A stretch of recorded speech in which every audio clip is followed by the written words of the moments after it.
Bapuji, the father of our nation. As we all know, October 2nd, 1869 is the birth date of the father of our nation, Mahatma Gandhi.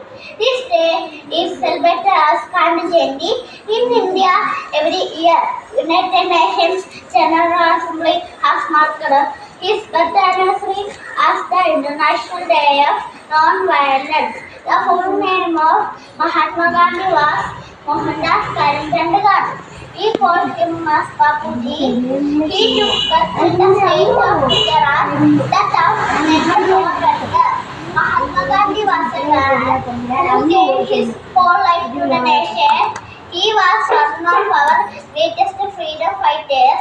Bapuji led many movements to bring British flag down in the country.